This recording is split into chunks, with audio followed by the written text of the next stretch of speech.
In the heart of a great and beautiful land, there was a kingdom. And in the center of that kingdom, there stood a palace. But this was not just any palace. It was a golden palace. The walls shimmered in the sunlight, and the towers reached high into the clouds. Inside this palace lived a young man named Prince Ronald. He was the son of the king and queen, and he was very, very handsome. He had the finest silk clothes, the shiniest leather shoes, and he ate the most delicious foods from plates made of solid gold. But Prince Ronald had a big problem. He was proud. Very, very proud. He thought he was better than everyone else. He would look at the people who lived in his kingdom and frown. "They are not as important as me," he would say to himself. He especially looked down on people who were poor. He thought being poor meant you were not a good person. Not far from the Golden Palace, right at the edge of the great royal forest, was a small village called Orisai. The people of Orisai were not rich. They lived in simple mud houses with straw roofs. But they were happy. They worked hard, they grew their food, and they were kind to one another. In this village lived a girl named Kathy. Kathy was poor, but she had a heart of gold. She lived alone in a small, clean hut and took care of herself. She was known for weaving the most beautiful and strong baskets in the whole village. She would sell them at the market to buy food and cloth. Everyone in Orisai liked Kathy because she was always helping others and had a sweet, gentle smile. One sunny afternoon, Prince Ronald decided he wanted to ride through the village of Orisai. He wanted the people to see his fine new robes and his beautiful white horse. He called his guards, and they marched down from the palace in a grand procession. The villagers heard the trumpets, and quickly lined up along the dusty path to see their prince. They cheered and waved, their faces full of excitement. Kathy was there too, her heart beating with hope. She thought Prince Ronald was like a star from a storybook. She wanted to show him how much the people of Orisai admired him. She had worked all night on a special gift for him. It was a small basket, woven with care and love, using the strongest and most colorful reeds she could find. It was her very best work. As Prince Ronald came closer on his tall horse, Kathy's hands trembled. She stepped forward from the crowd, curtsied shyly, and held up the little basket. "For you, my prince," she said softly, her eyes shining. "A gift from Orisai village." Prince Ronald pulled on his horse's reins and stopped. He looked down at Kathy. He saw her simple, faded dress. He saw her hands rough from hard work. A cruel, mocking laugh escaped his lips. "You," he said, his voice loud and nasty.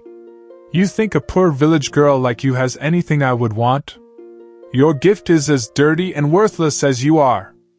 And with that, he used the tip of his shiny boot to kick the beautiful basket from her hands. The basket flew through the air and landed in the mud on the side of the path.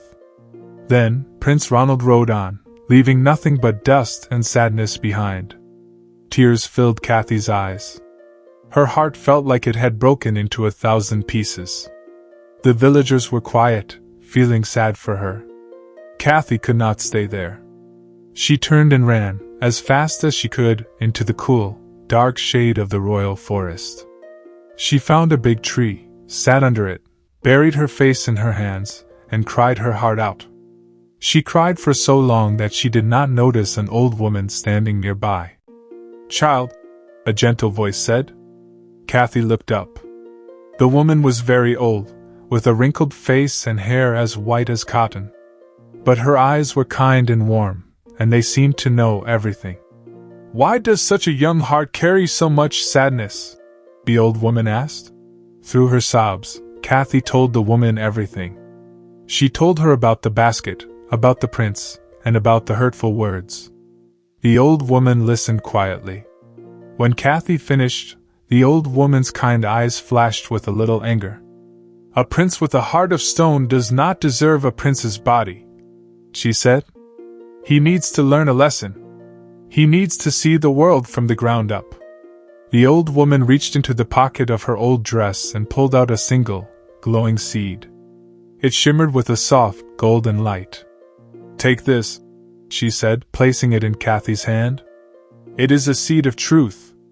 Tomorrow, when the proud prince rides again, drop this seed on the path where his horse will walk.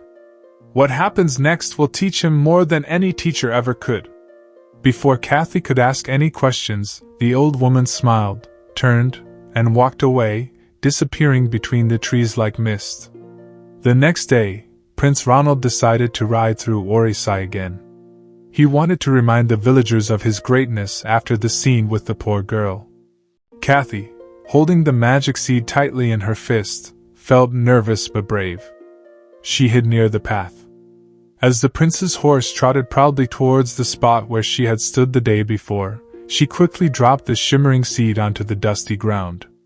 The horse's hoof came down and crushed the seed into the dirt.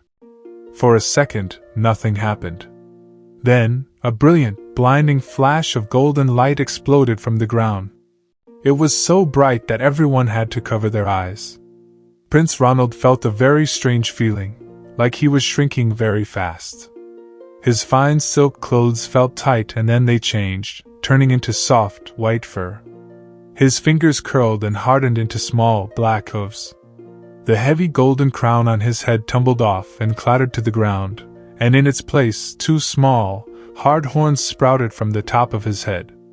The light faded. The horse, now scared, neighed and bolted away. The guards and villagers rubbed their eyes and looked. Prince Ronald was gone. In his place, on the dusty path, stood a confused and frightened white goat. Chaos erupted. "The prince! Where is the prince?" the guards shouted. They looked everywhere.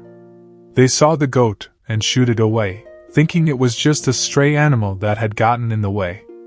The prince-turned-goat tried to shout, "I am here! I am your prince!"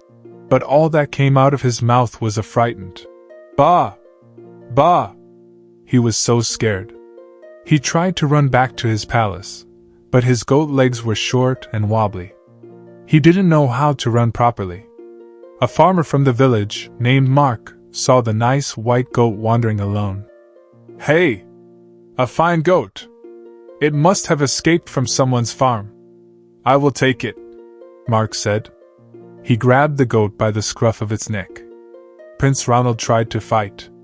He kicked and bleated. "Unhand me, you fool! I am the prince!" But to Mark, it just sounded like an angry goat. Mark carried the struggling animal to his farm and threw him into a smelly, muddy pen with 5 other goats. This was now Prince Ronald's home. A prison of dirt and straw. Life as a goat was terrible for the prince. He had to eat dry, scratchy grass and hay. His water was in a dirty, old bucket. The other goats were bigger and stronger. They pushed him away from the best food and slept in the best spots. He was always hungry, always dirty, and always afraid. For the first time in his life, he felt what it was like to be helpless and weak. He missed his soft bed and his delicious food. But more than anything, he missed being respected. A few days later, Farmer Mark decided he had too many goats. He took the new white goat to the village market to sell him. Who happened to be at the market that day, looking for a gentle goat to keep her company and give her a little milk? It was Kathy. She was walking past the animals when she saw the white goat.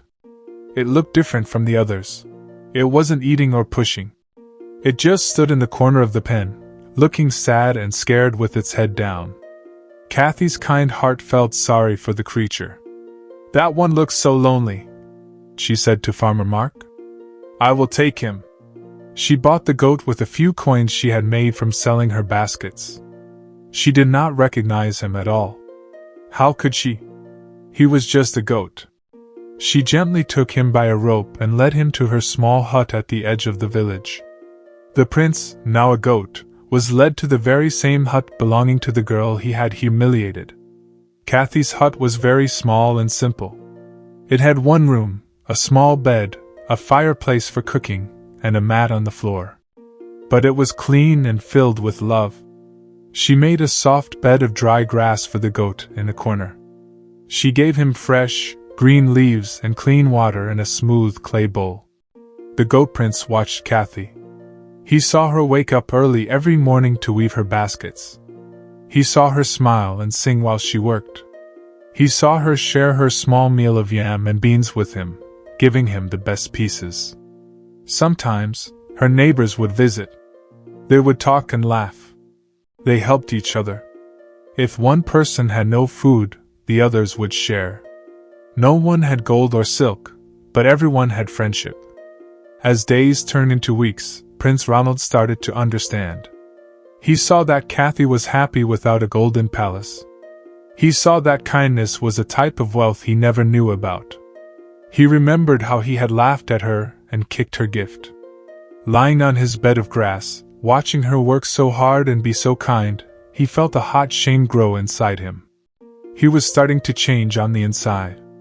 His proud, stony heart was beginning to soften. One evening, as the sun was setting, a dangerous wild dog, skinny and hungry, crept into Charie's compound. It saw the goat and thought it would be an easy meal. It growled, baring its sharp teeth, and lunged at the goat prince.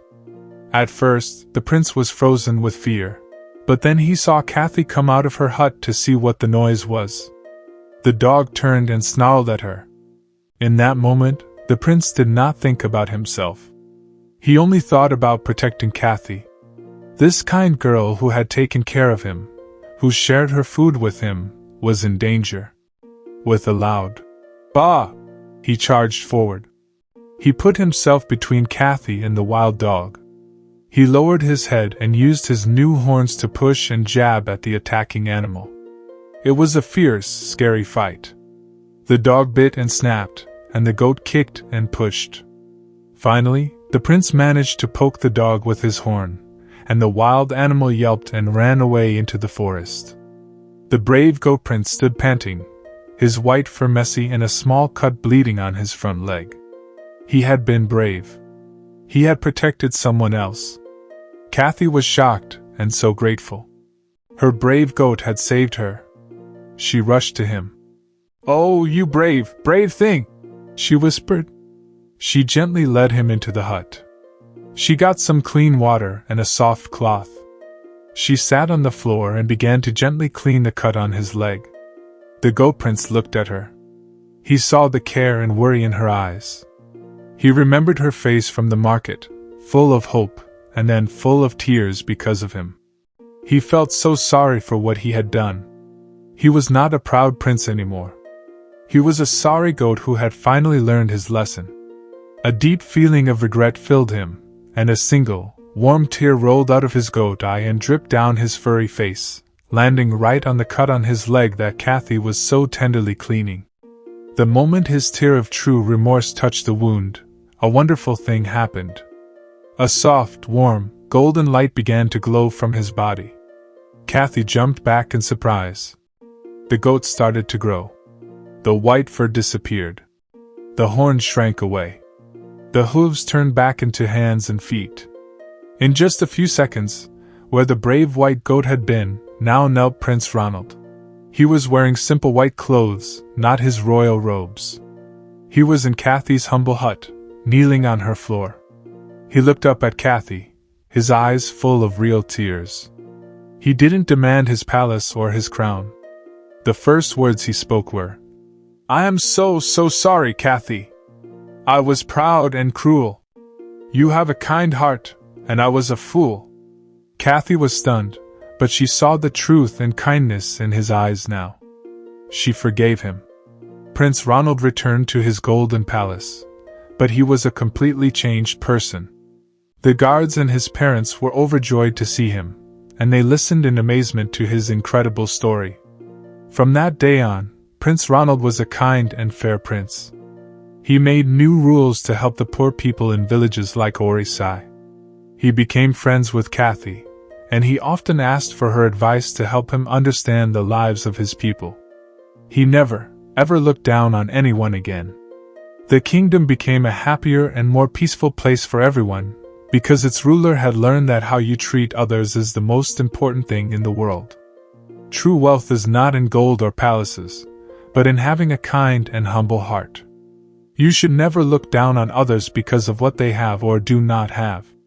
Always treat people with respect, no matter who they are. Did you love this incredible folktale about Prince Ronald and Kathy?